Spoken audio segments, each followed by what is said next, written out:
Veda Ega Pratama, pembalap muda berbakat asal Indonesia ini tengah meniti karir balap internasional dengan mengikuti ajang FIM Junior GP dan Red Bull KTM Rookies Cup pada musim 2025.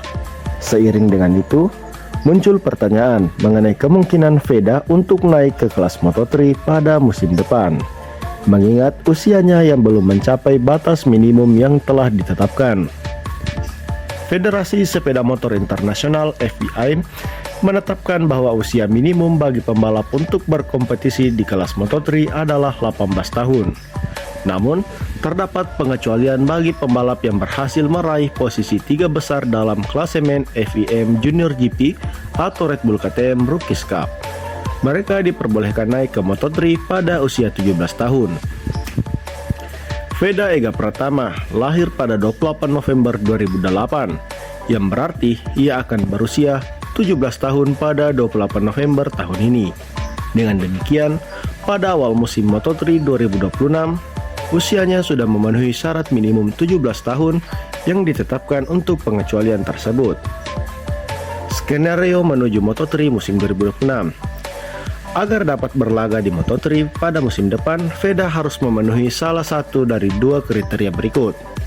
Meraih posisi 3 besar di FIM Junior GP 2025. Jika Veda berhasil finish di posisi 3 besar klasemen akhir FIM Junior GP musim 2025, ia memenuhi syarat untuk naik ke Moto3 pada usia 17 tahun. Berikutnya, meraih posisi 3 besar di Red Bull Rookies Cup. Demikian pula jika Veda mencapai posisi 3 besar di klasemen akhir Red Bull KTM Rookies Cup, ia juga memenuhi syarat untuk naik ke Moto3 pada usia 17 tahun. Apabila Veda tidak mencapai posisi 3 besar di salah satu dari kedua ajang tersebut, ia harus menunggu hingga berusia 18 tahun untuk dapat berkompetisi di Moto3 sesuai dengan regulasi FIM. Sebagai ilustrasi, Maximo Quiles baru bisa memulai debutnya di Moto3 pada putaran Austin, Amerika Serikat setelah merayakan ulang tahunnya yang ke-17 pada 19 Maret lalu. Hal ini menunjukkan bahwa regulasi usia diterapkan secara ketat oleh FIM. Peluang Veda Ega Pratama untuk berlaga di Moto3 pada musim depan sangat bergantung pada pencapaiannya di FIM Junior GP atau Red Bull Rookies Cup musim ini. Meraih posisi 3 besar di salah satu ajang tersebut akan membuka jalan baginya untuk naik ke Moto3 pada usia 17 tahun. Jika tidak, ia harus menunggu hingga berusia 18 tahun untuk memenuhi syarat reguler yang ditetapkan oleh FIM.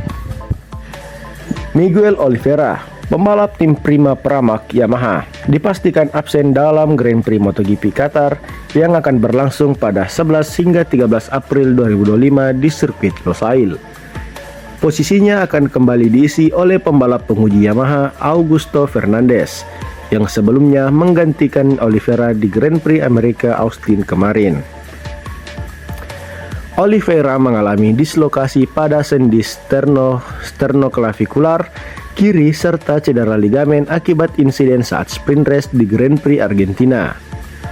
Setelah menjalani pemeriksaan medis lebih lanjut, diputuskan bahwa ia belum siap untuk kembali berlaga di Qatar.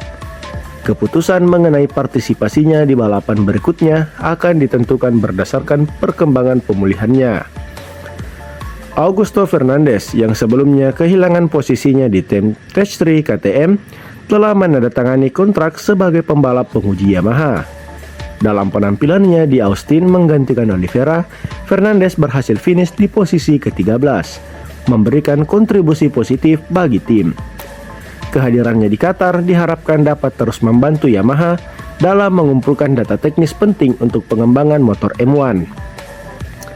Absennya Oliveira merupakan tantangan bagi tim Prima Pramac Yamaha, mengingat pentingnya konsistensi pembalap utama dalam meraih poin dan mengembangkan performa motor. Namun dengan pengalaman dan kemampuan Fernandez, tim berharap dapat mempertahankan performa kompetitif mereka selama Grand Prix Qatar. Dengan absennya Miguel Oliveira yang masih dalam proses pemulihan, Augusto Fernandez kembali dipercaya untuk mengisi posisinya di Grand Prix Qatar. Keputusan ini diambil demi memastikan Oliveira mendapatkan waktu pemulihan yang optimal Sementara Fernandes diharapkan dapat memberikan kontribusi positif bagi tim prima Pramac Yamaha selama balapan di sirkuit Losail. Sirkuit Le Mans di Prancis akan terus menjadi tuan rumah Grand Prix MotoGP Prancis hingga tahun 2031, menyusul perpanjangan kontrak yang diumumkan baru-baru ini. Kontrak sebelumnya dijadwalkan berakhir pada akhir tahun 2026. Namun dengan perpanjangan ini, Le Mans akan menggelar setidaknya 5 balapan tambahan. Sebagaimana yang diketahui, Le Mans telah mencatat rekor kehadiran penonton dalam beberapa tahun terakhir. Pada tahun 2023, sebanyak 278.805 penonton hadir, dan angka ini meningkat menjadi 297.471.000 pada tahun 2024, menjadikannya Grand Prix dengan jumlah penonton tertinggi dalam sejarah MotoGP. Claude Michi, promotor dari PHA Claude Michi, menyatakan, kontrak promotor kami berakhir pada tahun 2026. Dan saya senang, terhormat dan bangga mengumumkan bahwa kontrak tersebut akan diperpanjang hingga tahun 2031. Carmelo Ezpeleta, CEO Dorna Sport, menambahkan Prancis sudah memiliki warisan luar biasa dalam olahraga motor. Dan kami bangga bahwa Grand Prix Prancis kami telah menambahnya sambil menarik gelombang besar penggemar baru ke acara tersebut, area dan olahraga itu sendiri. Sirkuit Bugatti di Le Mans pertama kali menjadi tuan rumah kejuaraan dunia balap motor pada tahun 1969 dan telah menjadi bagian tetap dari kalender MotoGP sejak tahun 2000. Pada tahun 2023 ini, sirkuit ini menjadi lokasi Grand Prix ke-1000 sejak dimulainya di kejuaraan dunia pada tahun 1949. Grand Prix Prancis berikutnya dijadwalkan berlangsung dari 9 hingga 11 Mei 2025 sebagai putaran ke-6 kejuaraan musim ini.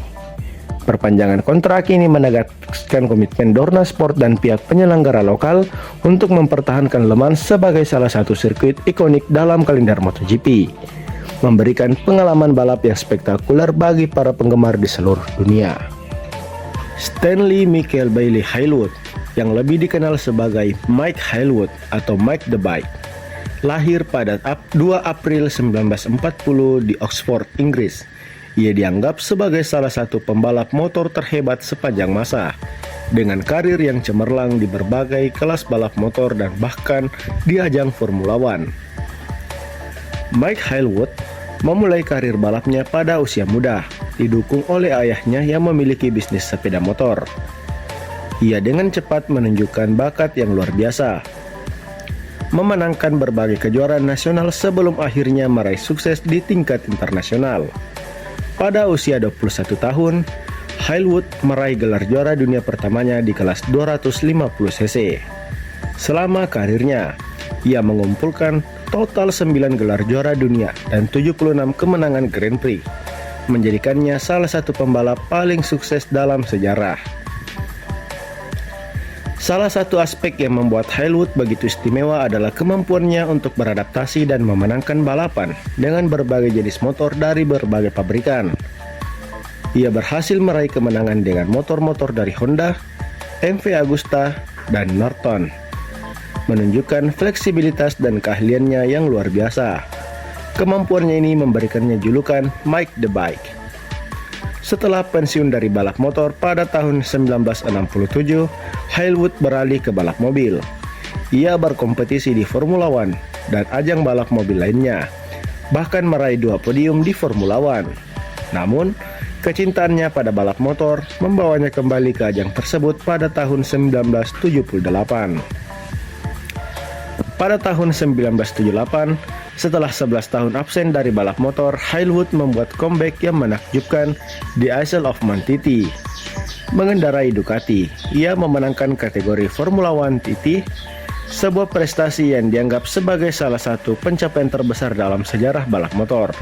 Kemenangan ini tidak hanya menegaskan status legendarisnya, tapi juga menunjukkan bahwa bakat dan keterampilannya tetap tajam meskipun telah lama absen. Dalam wawancara dengan majalah Cycle World pada September 1967, Hailwood menunjukkan kerendahan hati dan dedikasinya terhadap olahraga balap. Ia dikenal sebagai pribadi yang ramah dan selalu bersedia berbicara dengan media serta penggemarnya. Keterbukaannya ini membuatnya dihormati, tidak hanya sebagai pembalap, tapi juga sebagai individu.